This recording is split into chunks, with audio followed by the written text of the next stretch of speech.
తవ కథామృతం తప్తజీవనం కవిభిరీడితం కల్మషాపహం శ్రవణమంగళం శ్రీమదాతతం భువి గృణంతి యే భూరిదా జనాః.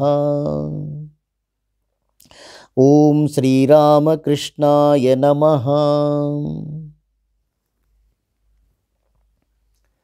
భగవాన్ శ్రీరామకృష్ణులు శిష్యులకు భక్తులకు బోధించిన కథలు ఒక కథ చెప్పుతా విను ఈ గ్రంథము నుండి పఠనం.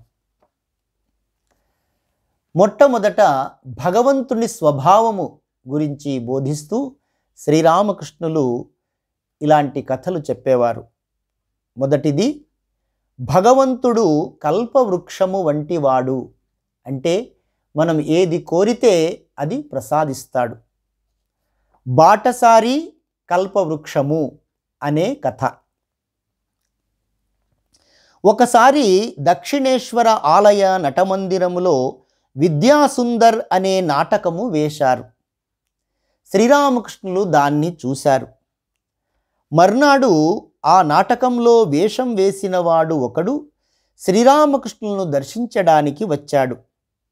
యవ్వనంలో ఉన్న ఆ యువకుడు ఆ నాటకంలో విద్య అనే వేషం వేశాడు. గురుదేవులు అతడి నటనను చాలా మెచ్చుకున్నారు. అప్పటికి ఆ యువకుడికి పెళ్ళి అవడమే కాక ఒక బిడ్డ పుట్టి చనిపోయింది కూడా. ఆ తరువాత ఇంకొక బిడ్డ కలిగింది.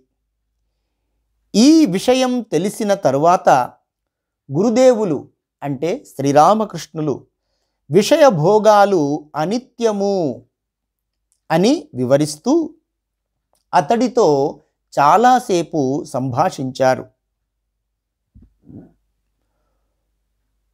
భోగం ఉన్నంత వరకు యోగం ఉండదు.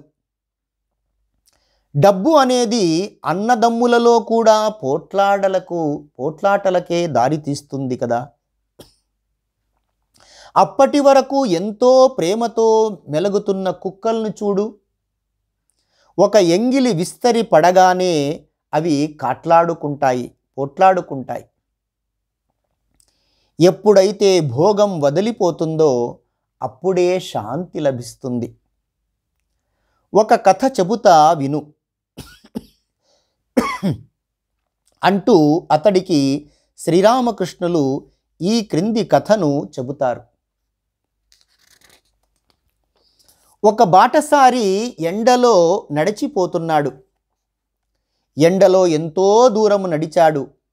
కానీ చేరవలసిన ఊరు ఇంకా రాలేదు. ఇంతలో దూరాన ఒక చెట్టు కనిపించింది.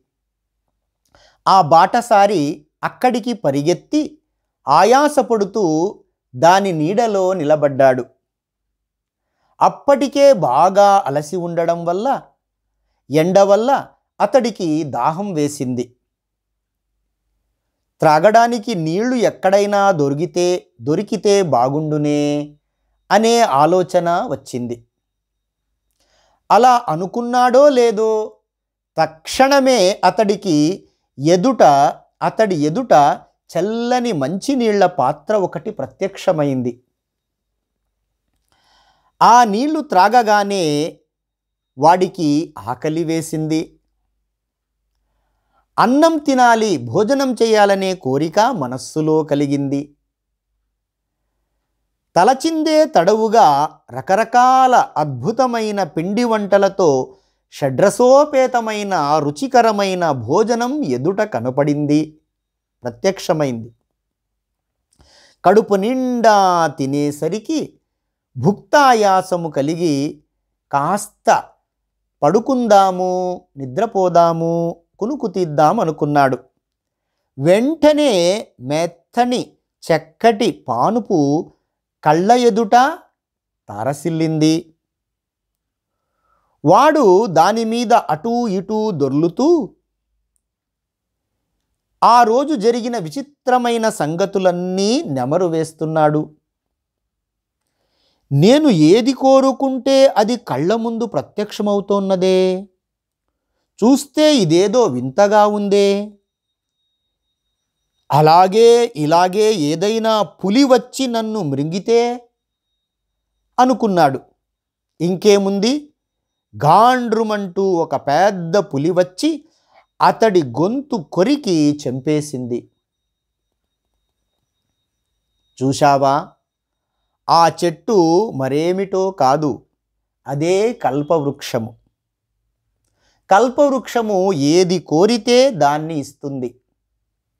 అలాగే భగవంతుడు కూడా కల్పవృక్షము వంటివాడు. ఆ కల్పవృక్షం నీడలో నిలబడి ఏది కోరితే అది తప్పకుండా సిద్ధిస్తుంది. ఈ కథ వింటున్న ఆ నటుడు, మహాశయ, భోగాన్ని గురించి మీరు చెప్పినదంతా పరమసత్యం. భగవంతుణ్ణి భోగాలు, సుఖభోగాలు కావాలని ప్రార్థిస్తే చివరకు మిగిలేది అనర్థమే. మనస్సులోనికి అనేక ఆలోచనలు, కోరికలు, గొంతెమ్మ కోరికలు వస్తూ ఉంటాయి. అవన్నీ మంచివి కాదు కదా. భగవంతుడు కల్పవృక్షము వంటివాడు. మీరు చెప్పిన కథలో లాగా పెద్ద పులి వస్తుందేమో అనుకుంటే నిజంగానే పులి వచ్చి అతన్ని మృంగివేసింది అన్నాడు. వెంటనే గురుదేవులు శ్రీరామకృష్ణులు, నిజమే, భోగభాగ్యాలు కావాలని కోరితే వాటి వెనుకనే పెద్ద పులి కూడా వస్తుంది అన్న విషయం ఎప్పుడూ జ్ఞాపకం పెట్టుకో. నేను నీకు ఇంతకంటే ఏమి చెప్పేది? భగవంతుణ్ణి భక్తి, జ్ఞాన, వివేక, వైరాగ్యాల కోసం హృదయపూర్వకంగా, సాక్షాత్కారం కోసం హృదయపూర్వకంగా ప్రార్థిస్తే ఆ భగవంతుడు నీకు తప్పకుండా సాక్షాత్కరిస్తాడు అని బోధించారు. ఈ విషయాన్నే శ్రీరామకృష్ణులు శశిధర పండితుడికి, నందబోసు అనే ఒక సంపన్న గృహస్థుడికి కూడా చెప్పారు. జ్ఞానులు ముక్తి కావాలని, భక్తులు భక్తి కావాలని, ఏమాత్రమైన ఫలాపేక్ష లేనటువంటి ప్రేమ, శుద్ధ ప్రేమ కావాలని కోరుకుంటారు. కానీ అర్థకామాలు, కామినీ కాంచనాలు, ఇంద్రియ భోగాలు కావాలని ఎన్నడూ కోరుకోరు అని కూడా వారితో చెప్పారు. ఓం శాంతి శాంతి శాంతి. హరి ఓం తత్సత్. శ్రీరామకృష్ణార్పణమస్తు.